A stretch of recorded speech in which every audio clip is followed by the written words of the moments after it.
삶이 흔들릴 때 우리가 바라봐야 할 단 한 가지, 마음이 흐르는 대로. 나에게는 내가 마주한 지금 그리고 여기의 삶이 그 무엇보다 중요하다. 뜻이 있는 곳에 길이 있다는 너무나 식상한 그 말을 나는 지금껏 한 발자국씩 몸소 증명하며 살아왔다. 또 미래에 도달하고 싶은 목적지로 가는 길이 반드시 하나만 있는 것도 아니다. 진심으로 열정을 품고 지금 하는 일에 집중하다 보면 없던 길이 열리기도 하는 게 인생이다. 안녕하세요. 마음을 담다입니다. 오늘 하루를 마무리하면서 들려드릴 책은 출판사 다산북스에서 펴낸 진아영 교수님의 마음이 흐르는 대로입니다. 진아영 교수님의 유튜브 구독자이기도 한 저는 교수님을 정말 좋아하는데요. 진아영 교수님은 이 책을 통해 삶의 무게에 지친 사람들에게 위로를 전해주고 진실한 자기만의 자아상을 찾으라고 말씀하고 계십니다. 그리고 내 삶이라는 너무 귀한 조각품을 남의 눈치 보지 말고 사회나 주변 사람들이 원하는 조각품이 무엇인지 염려하지 말고 내 마음이 흐르는 대로 하루하루 조각해 나가라고 격려하고 계십니다. 그러면 진아영 교수님이 우리에게 전해주는 진아영 교수님의 삶의 조각품을 만나러 지금 출발하겠습니다. 이제 시작합니다. 남보다 나를 더 존중해야 한다는 것. 남녀관계나 결혼 생활에서 보면 성별에 대한 사회적인 기대치나 성 역할이 정해져 있는 경우가 많다. 아이는 엄마가 키워야 한다든가 힘을 쓰거나 물건을 고치는 일은 남자가 해야 할 일이라든가 요리나 청소는 여자의 몫이라든가 하는 것들 말이다. 그러나 이렇게 서로의 역할을 성별에 따라 나누다 보면 서로 간의 서운함과 불만이 쌓이기 마련이다. 사실 혼자 살 때에는 이런 기대치로부터 영향을 받지 않은 채 자유로운 삶을 살았다. 병원 생활이 너무 바빠 요리를 할 틈조차 없었고 애초에 그럴 관심과 마음도 없었다. 일을 할 때도 남자 직원들에게 기대는 일 없이 육체적으로 힘이 필요한 일이든 당직이든 내가 더 앞장서서 해내곤 했다. 그런데 결혼을 하고 나니 이상하게도 마음이 달라졌다. 남편이 늦게까지 일하고 들어오는 날에는 더 일찍 퇴근한 내가 저녁 식사 정도는 차려야 하는 것 아닌가 하는 생각이 슬쩍 들기 시작했다. 이래서 보고 배우고 자라온 환경, 그리고 사회적 기대치가 정말 무서운 것이다. 남편이 원한 것도 아니고 시부모님이 강요한 것도 아닌데 나도 모르게 일을 하고 들어와 녹초가 된 상태에서도 남편에게 밥을 해줘야 한다는 통념에 따라 행동하고 있었다. 나는 혼자 살 때부터 정말 알아주는 요리 바보였다. 요리에는 유독 서툴러서 장을 보고 재료를 다듬고 무언가를 만들어내는데 남들보다 몇 배의 시간이 걸렸다.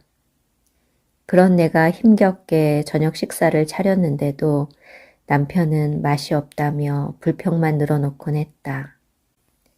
이후에 남편은 내가 저녁을 해놓았다고 하면 집에 오는 길에 맥도날드에 들러 햄버거를 먹고 왔다고 털어놓았다.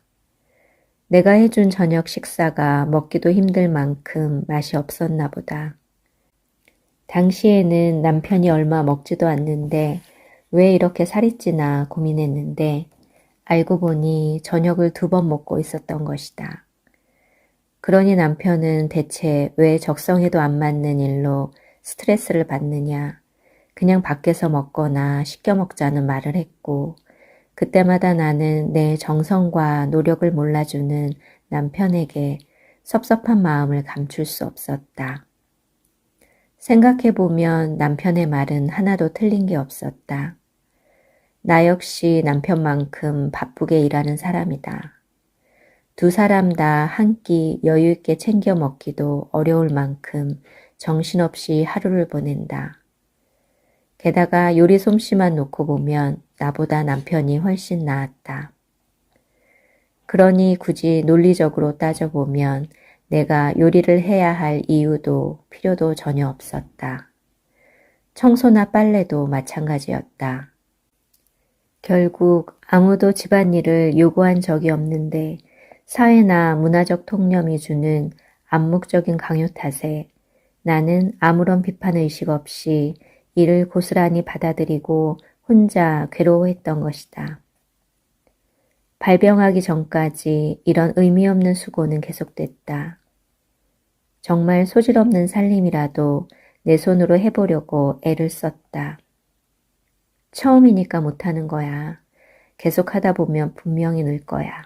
하는 생각을 되뇌며 소위 말하는 아내의 역할을 수행하려 했었다. 그러나 병이 난 후에는 체력이 완전히 바닥났고 요리와 청소는 내 삶의 우선순위에서 밀려나게 되었다. 그래서 복직한 후에는 남편에게 선언했다. 나 이제 요리를 해보려고 노력하지 않기로 했어.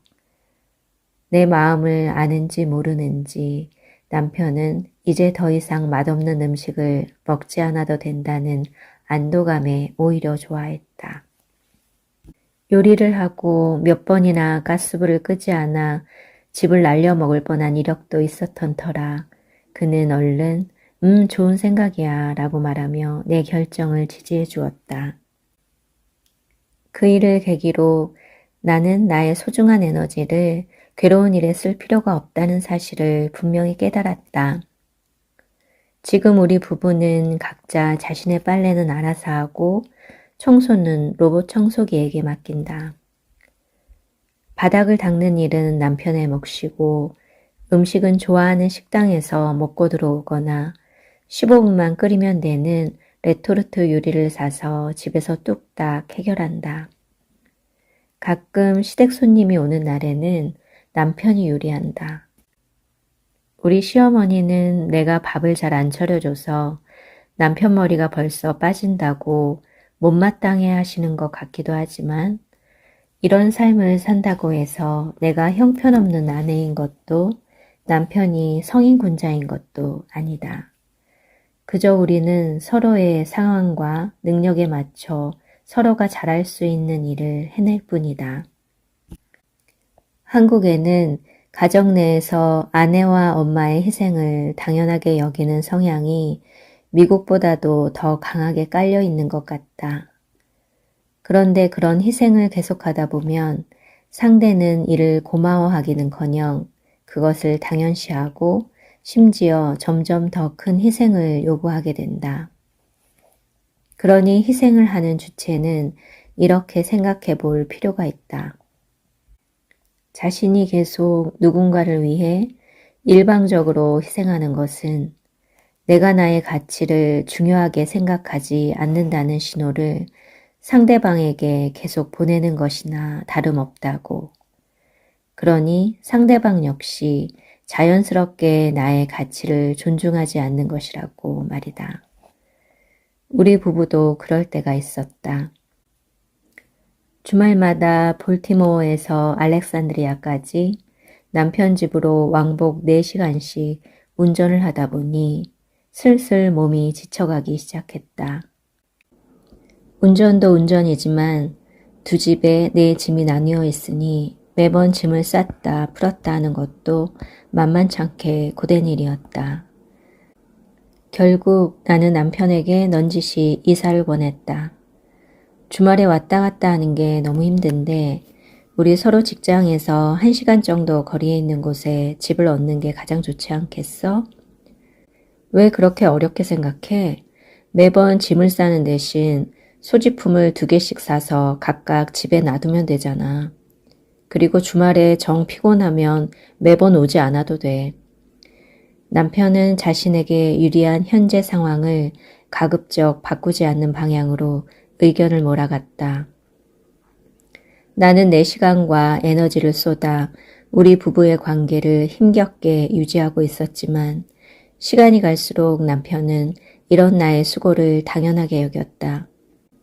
그러다가 내가 병이 걸린 후 운전이 거의 불가능해지자 이번에는 한음 수 없이 급하게 임시로 볼티모어와 꽤 가까운 곳에 집을 얻었다.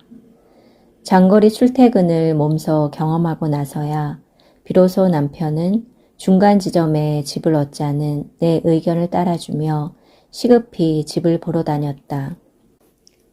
영어 표현 중에 사람들이 너를 어떻게 대할지는 내가 가르치는 것이다 라는 말이 있다. 즉, 어떤 사람이 나를 하찮게 대한다면 스스로가 먼저 나를 그렇게 대우하는 것을 받아들일 수 없다 라는 신호를 명확하게 상대방에게 보내야 한다는 뜻이다. 만약 그러지 않으면서 속으로 불평만 하고 있다면 나를 그렇게 무가치하게 대해도 괜찮으니 계속 그렇게 해도 된다 라고 상대에게 허락하는 것과 같다. 나의 수고와 시간은 아무렇게나 써도 되는 무료 서비스가 아니다. 그런데 내가 나의 가치를 스스로 존중하지 않고 마치 무료 서비스처럼 계속 상대방에게 아무런 대가 없이 제공하다 보면 나의 수고는 점점 무가치해지기 마련이다. 그리고 이런 일은 가족처럼 매우 가까운 사이에서 더 자주 벌어진다. 특히 한국에서는 가족이라는 이름으로 상대의 노력을 공짜 취급하고 심지어는 언어적, 정서적, 육체적으로 학대하면서도 계속 희생을 요구하는 사람이 간혹 있다. 그 사람이 부모이건 형제이건 배우자이건 자녀이건 간에 스스로에게 가족이니까 참아야 한다는 굴레를 씌워서는 안 된다. 혹 가족 관계가 끊어지더라도 나는 더 이상 학대당하는 자리에 계속 있지 않겠다 라고 선언하고 바로 자기 자신에게서 그 자리를 떠나도 괜찮다고 허락해 주어야 한다. 내가 나를 아끼고 사랑하지 않으면서 남이 나를 아끼고 사랑해 주기를 바라는 것이 모순이듯이 나의 가치는 나부터 먼저 인정해 주어야 하는 것이다. 정신과 의사인 나조차도 이러한 점을 깨닫기까지 꽤 오랜 시간이 걸렸다. 내 아버지는 화가 날 때면 목에 핏대를 세운 채 동네가 떠나가도록 가족에게 고함을 지르는 사람이었다. 어머니와 언니와 나는 신발도 제대로 신지 못한 채 헐레벌떡 아버지를 피해 집을 뛰쳐나간 적도 있다. 우리는 밖에서 울다가 눈물을 머금고 집으로 돌아와 아버지의 화가 누그러졌는지 눈치를 살폈다. 지금에서야 나는 그때 어머니가 아버지에게 그런 대우를 절대 용납할 수 없고 우리는 그런 상황을 참지 않겠다는 신호를 강하게 주지 못했던 것이 도리어 계속 우리를 그렇게 대해도 된다라는 허락의 신호를 준 것이나 마찬가지였음을 깨달았다. 지금도 나는 남편과 다툴 때 목소리가 커지는 상황을 매우 싫어한다. 남편은 부부가 싸우다 보면 목소리가 커질 수도 있지 않느냐고 항변했지만 나는 남편에게 절대 나에게 소리를 지르지 말라고 명확하게 요구했다. 또 소리를 지른다면 지금 당장 이 자리를 떠나겠다고, 내가 나를 그렇게 소리 질러도 되는 대상으로 계속 두지 않겠다고 말했다. 실제로 나는 남편이 다시 한번 소리를 지르면 집을 떠날 마음의 준비가 되어 있었다. 다행히 그 뒤로 남편은 다툼의 과정에서 아무리 감정이 격해지더라도 소리를 지르지 않는다.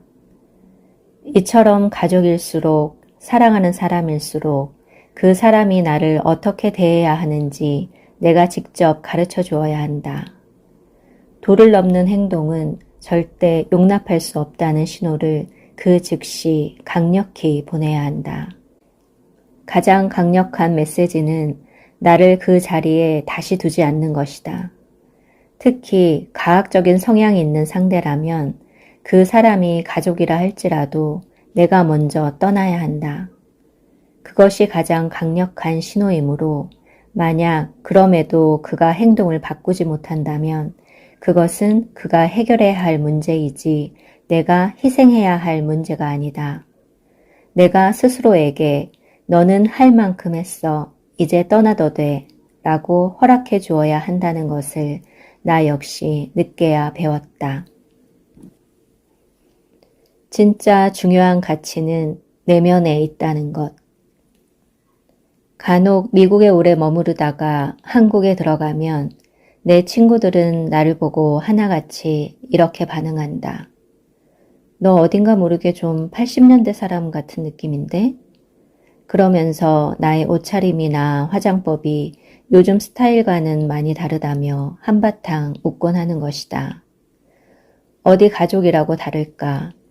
우리 어머니는 나를 월남 아줌매 같다고 하고 사촌 동생은 내 모습이 한국 트렌드와 심하게 거리가 멀다며 헤어스타일과 화장법을 가르쳐주기 바쁘다.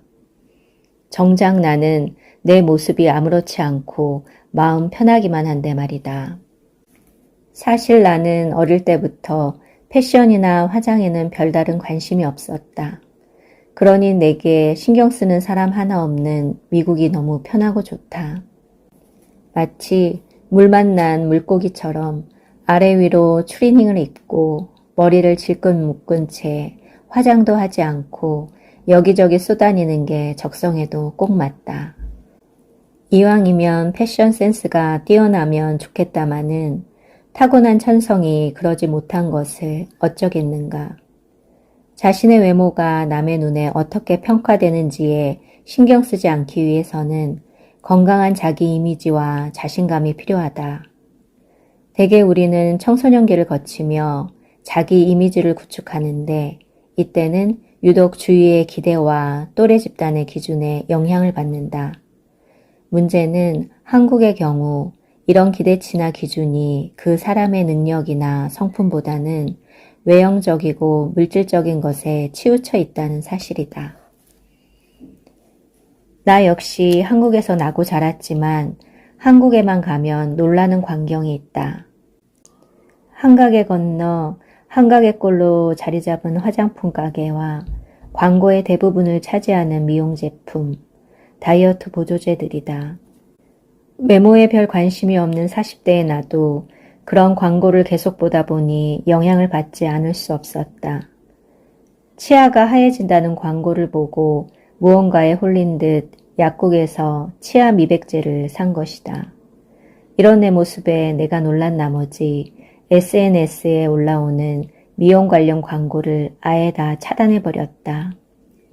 사실 그때까지 살면서 단 한 번도 내 치아를 유심히 본 적도 없었고 내 치아색이 어떻다는 생각을 해본 적도 없었는데 그 광고 속의 여인의 하얀 치아를 보고 내 치아색이 그렇지 않다는 것을 처음 느꼈다. 40대 정신과 의사인 나도 광고를 보고 이런 생각을 하는데 한창 남의 눈에 예민한 사춘기 청소년들은 얼마나 자주 휘둘리고 얼마나 자주 좌절하겠는가. 살을 좀 더 빼야 하는데, 피부가 더 맑아야 하는데, 턱선이 더 갸름해야 하는데 라는 식의 기준을 스스로에게 강요하면 자연스럽게 나는 왜 이렇게 못생겼지? 라는 생각을 할 수밖에 없고 그러면 외모에 대한 자신감은 물론이고 전반적인 삶의 자존감마저 하락하기 마련이다. 다행인지 불행인지 나는 자라면서 못생겼다는 말을 꽤 자주 들어서 내가 예뻐질 것이라는 가능성에 대해서 일찌감치 포기했던 것 같기도 하다. 특히 아버지는 이렇게 부모보다 키도 작고 인물도 못한 애들이 어딨노 하시면서 언니와 나를 못난이 형제라고 부르셨다. 어머니가 왜 우리 딸들 예쁘기만 한데 라고 반박하시면 고슴도치도 자기 새끼는 예쁘다고 한다며 비웃기도 하셨다.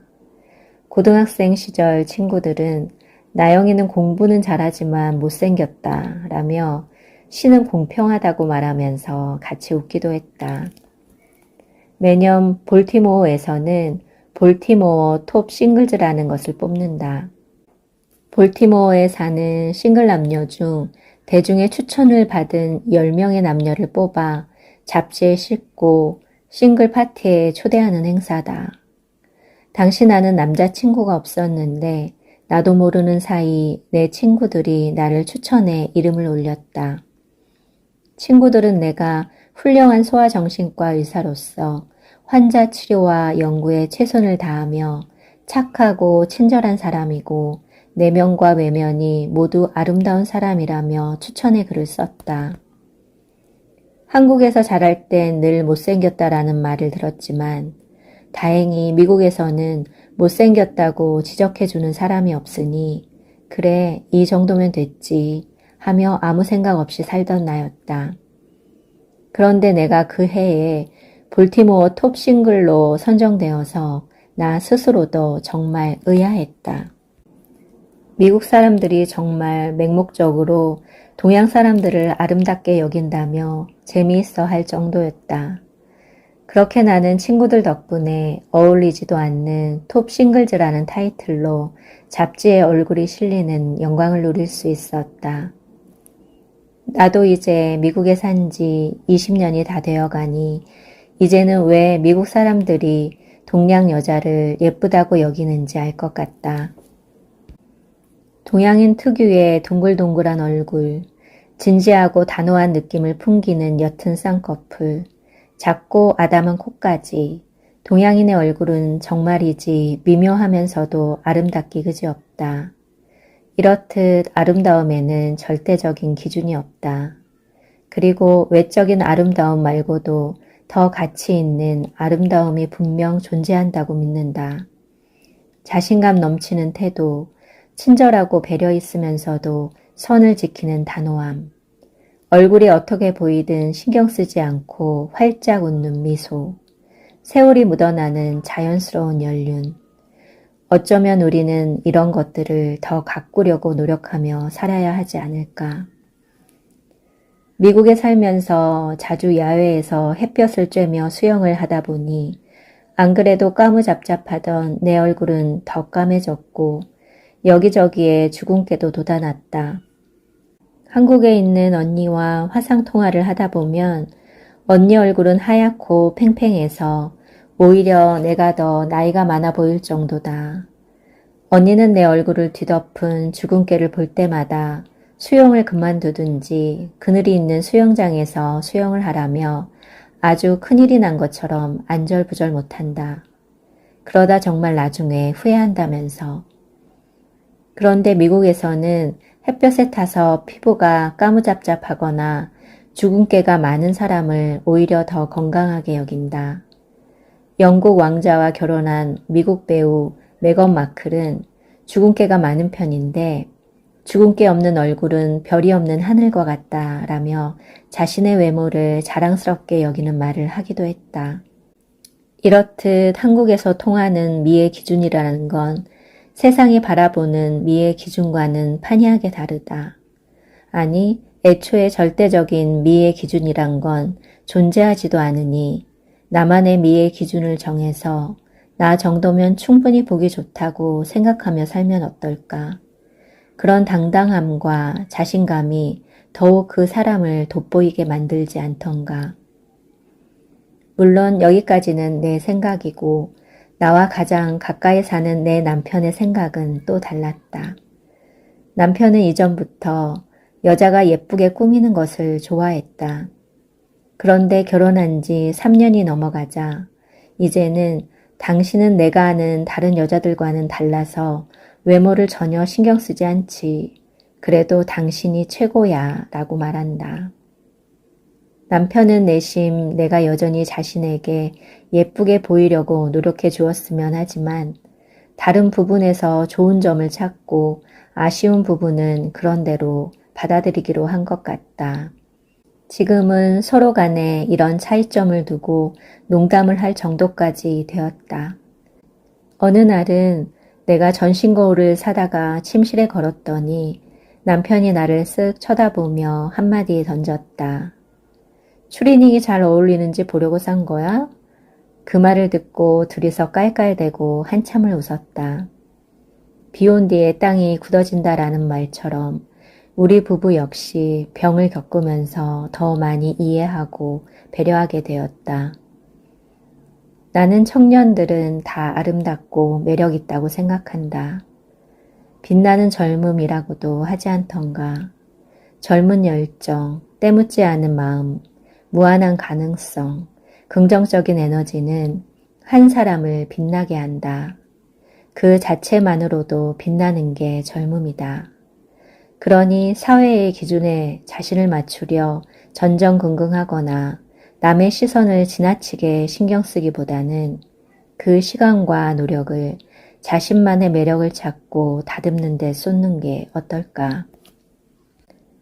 분명 모든 사람이 더 멋지고 개성 있는 모습으로 거듭날 수 있을 것이다.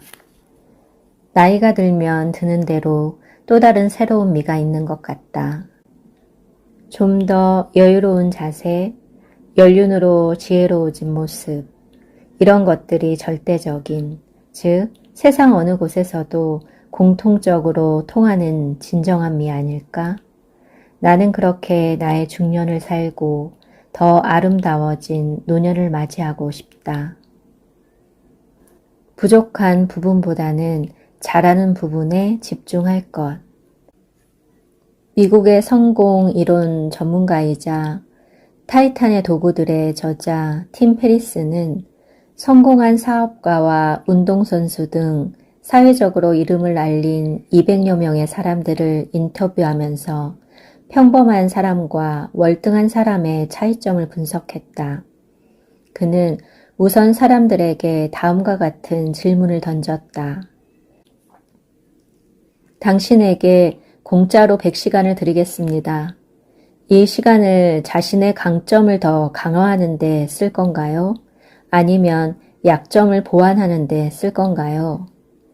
대부분의 평범한 사람들은 100시간 중 상당 시간을 자신의 약점을 보완하는 데 쓸 것이라 대답했다. 학생들에게 공짜로 100시간을 주었을 때 자신이 가장 취약한 과목을 더 공부해 평균 점수를 올리겠다는 것처럼 얼핏 보면 이는 논리적인 선택으로 보인다. 반면 월등한 사람들은 하나같이 자신의 강점을 더 강화하는 데 시간을 투자할 것이라고 대답했다.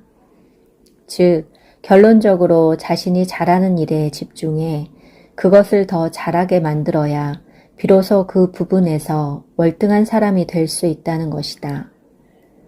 나 역시 이러한 사실을 깨달은 후부터는 내가 잘하지 못하는 부분에 대해서는 오히려 깨끗이 포기하는 삶을 살아가고 있다. 이런 자세는 내 마음을 편안하게 만들어준다. 물론 옆에서 보는 사람은 답답하고 괴로울 수 있지만 말이다. 앞에서도 이야기했지만 이제 나는 더 이상 요리를 하는데 시간을 많이 투자하지 않는다. 그보다는 그 시간에 내가 더 잘하는 것을 완벽하게 해내려고 애쓴다. 나는 다른 교수들에 비해 강의하는 데 재능이 있다는 말을 많이 들어왔다. 존스 홉킨스 교수로 있으면서 계속 많은 것을 배우고 또 그것을 가르치기도 하면서 다음 세대 소아정신과 의사들을 길러낸다는 것이 참으로 보람있다. 젊은 의사들과 생각이나 의견을 교환하는 그 시간이 무척이나 즐겁고 신난다. 배우는 이들도 나의 열정을 알아주었는지 2017년에는 존스 홉킨스 소아정신과 펠로우십 졸업생들이 주는 우수 교육상을 받기도 했고 그 전해에는 가장 인기 있었던 강의를 대상으로 하는 연말 앙코르 강의를 부탁받기도 했다. 그러니 나에게는 잘하지도 못하는 요리를 하느라 장을 보고 재료를 다듬고 레시피를 고민하느니 그 시간에 학생들에게 더 도움이 되는 강의를 구상하고 계획하는 편이 훨씬 효율적인 셈이다. 이렇게 좋아하고 잘하는 것을 선택하고 부족한 것은 버림으로써 일상과 마음에 더 여유가 생겼다. 소아정신과 의사인 내가 보기에도 나에게는 좀 심한 집중력 부족, 과다행동장애 증상이 있다. 몇 년간 이런 나의 건망증을 곁에서 지켜본 남편은 지금껏 내가 큰 사고를 치지 않고 살아온 것에 대해 기적이군 이라고 말하기까지 한다. 내 행동을 돌아보면 스스로도 납득이 되는 말이다. 요리 후 가스불을 끄지 않은 채 쉬고 있다가 남편이 우연히 발견해 끈 적도 몇 번 있고 차고 문을 열어둔 채 하루 종일 일하고 들어오는 일은 다반사였다. 운전을 하면서 라디오를 듣다가 딴 생각에 빠진 탓에 접촉사고를 낸 적도 있었고 심지어 결혼 전에는 요리를 한답시고 오븐을 쓴 뒤 4일 동안 그 사실을 까맣게 잊은 채 틀어놓은 적도 있었다. 이런 나의 행동을 남편은 전혀, 아니 당연히 이해하지 못했다. 아니 가스를 썼으면 당연히 꺼야지. 그걸 어떻게 까먹을 수 있어? 물론 남편의 말에 반박할 여지는 전혀 없다. 심지어 남편은 약을 먹거나 치료를 받아야 하는 것 아니냐고 조심스레 제안하기도 했다. 일리가 있는 말이지만 사실 나는 남편의 뜻에 따를 생각이 별로 없다. 심지어 내가 환자들에게 가장 자주 처방하는 약이 집중력 부족, 과다행동 장애 약들인데도 말이다. 이렇게 자주 깜빡하고 실수를 저지르는 것은 한 가지 일에 집중하지 못하는 탓이기도 하지만 개인적으로 나는 이런저런 생각을 많이 하고 여러 가지 일에 관심이 많아서라고 생각한다. 그런데 이렇게 잡생각이 많은 것이 나라는 사람의 특징이다. 그러니 큰 문제가 일어나지 않는 한 꼭 약을 먹어 나를 바꾸고 싶은 생각은 없다. 물론 내가 아이가 있었다면 아이의 안전을 위해서라도 반드시 약을 먹었겠지만 그 대신 나는 중요한 일정이나 행사들을 잊어버리지 않기 위해 캘린더와 알람 기능을 수도 없이 활용한다. 차고 문에는 자동으로 닫히는 타이머를 설치했고 시간이 지나면 자동으로 꺼지는 인덕션을 사용함으로써 화재의 위험성을 낮추는 것을 고려하고 있다. 내게 버거운 일들을 내 힘만으로 애써 해결하려고 노력하기보다는 그런 일들은 철저히 다른 사람의 손이나 현대과학 기술에 맡겨두고 나는 내가 잘하는 부분을 더 발전시키기 위해 시간을 투자하는 것이다. 게다가 나는 손에 들고 있던 물건을 잘 흘리기로도 유명하다. 고등학생 때 나간 화학 경시대회에서 실험 도중 시험관들이 꽂혀있던 스탠드를 떨어뜨리는 바람에 시험관을 다 엎어버린 뼈아픈 기억도 있다. 남편은 내가 샤워를 하고 나오면 어떻게 잠깐 샤워하는 사이에 그렇게 많은 물건을 떨어뜨릴 수 있느냐며 놀랄 정도다. 그런데 영문으로만 되어 있는 키보드로 한글 자판을 치는 모습을 볼 때면 대체 또 그런 능력은 어디서 나오는 거냐며 의아해한다. 그럴 때마다 나는 한국에서 15년간 단련한 근육 메모리 덕분이라며 웃으며 응수한다. 이렇듯 비슷한 신체적 기능에서도 내가 잘하는 것과 못하는 것은 심하게 차이가 난다. 가까이서 볼수록 나라는 사람은 어딘가 모르게 부족하고 어설픈 부분이 많지만 특별히 그런 점들을 부끄러워하지 않는다. 간혹 노트북과 같은 비싼 물건을 떨어뜨려 망가뜨리거나 자동차를 어디에 주차했는지 기억하지 못해 지친 몸으로 20분 넘게 우왕좌왕할 때는 매우 괴롭지만 그럴 때마다 스스로를 너무 나무라지 않으려고 한다. 단지 내가 잘하는 것과 부족한 것이 다를 뿐이라고 여기며 부족한 부분은 다른 방법을 통해 메우려고 노력하고 있다. 미국의 심리학자 에이브러햄 매슬로는 인간의 동기가 작용하는 양상을 설명하는 5단계 욕구 이론을 제시했는데 간략하게 설명하자면 다음과 같다. 인간의 가장 기본적인 1단계 욕구는 물과 음식과 잠과 같은 생리적 욕구이고 2단계는 안전의 욕구, 3단계는 애정과 소속의 욕구, 그리고 4단계는 존경받고 싶은 욕구다. 이 모든 게 충족되면 마지막 5단계 욕구를 갈망하는데 이는 자아실현의 욕구로 물질적인 것이나 외부 또는 타인으로부터 오는 욕구가 아닌 철저히 자신 안에서만 우러나오고 또 자신에 의해서만 충족될 수 있는 최상의 욕구다. 즉, 참된 나 혹은 내가 참으로 이루고 싶은 것들을 찾고 그것을 온전히 표현하고 실현하는 욕구가 충족된다면 우리의 모든 욕구가 충족되었다고 보는 것이다. 타인과 사회가 뭐라고 하든 내가 좋아하는 일, 내가 잘하는 일에서 내가 이룰 수 있는 최상의 성과를 거두었다면 그 누구도 그것을 나 자신의 잣대가 아닌 다른 잣대로 재고 판단할 수 없다는 뜻이다. 언젠가 중심잡기 예술가로 불리는 변남석 씨의 인터뷰를 읽은 적이 있다. 그는 인터뷰에서 이렇게 말했다. 대개 사람들이 큰 것을 아래에 놓고 점점 작은 것을 위에 쌓아 올리잖아요.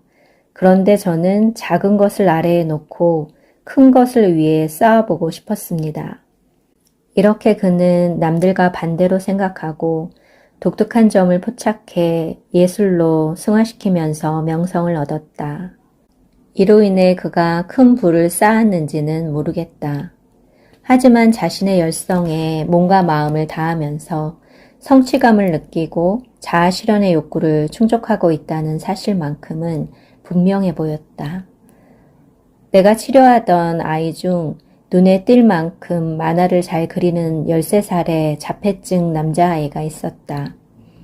나는 그에게 미술 치료를 권해주었고 그는 거기에서 비로소 자신의 재능을 마음껏 발휘하고 있다. 언젠가 이 아이도 자신의 예술성을 키워서 그것을 직업으로 삼았으면 좋겠다는 바람이 생긴다. 수많은 아이들을 보다 보면 아이들 각각의 장점과 단점이 천차만별이다. 수에 능한 아이, 언어에 능한 아이, 그림과 음악과 체육과 게임에 능한 아이, 사회성이 좋은 아이, 창의성이 뛰어난 아이, 공간 지각 능력이 좋은 아이, 기억력이 뛰어난 아이, 시각적 인지 기능이 뛰어난 아이, 청각이 두드러지게 뛰어난 아이까지. 이는 하버드 대학교 교육학 교수인 발달심리학자 하워드 가드너 박사가 말한 다중지능 이론과도 상통하는 것으로 아이들의 지능은 IQ 검사 수치같이 한 가지로 설명되는 것이 아니라 그 아이 안에 다양한 분야의 지능이 공존한다는 의미다. 이렇게 다양한 지능은 그 아이의 타고난 관심과 재능에 의해 많이 좌우되므로 아이만의 뛰어난 점을 더 발전시켜주는 교육을 하면 아이는 더 즐겁고 재미있게 배울 수 있을 뿐더러 재능을 충분히 발휘할 기회까지 얻게 된다. 아이에게 부족한 것이 있다면 그를 더 많이 연습해 잘하도록 훈련시키는 것이 우리가 아는 보편적인 교육의 방향이지만 나는 그보다 아이가 재능을 보이고 잘하는 것을 혹은 좀 쓸데없어 보이고 특이한 것을 더 장려해 보는 건 어떨까 한다. 자신이 잘하고 좋아하는 것을 할 때 더 건강한 자존감을 갖고 참다운 자신의 모습으로 살아갈 확률도 높아지기 때문이다. 오늘은 여기까지입니다. 진아영 박사님은 남들과 달라도 괜찮다. 남들에게 인정받지 못해도 괜찮다. 나에게 너그러워지는 법을 배우라고 말씀하십니다. 사회나 다른 사람들이 기대하는 것에 나를 맞추기보다는 내 진심을 따라 마음 흐르는 대로 살아갔으면 좋겠습니다. 여러분, 오늘도 애쓰셨습니다. 당신은 지금 이대로도 충분합니다. 편안한 밤 되세요.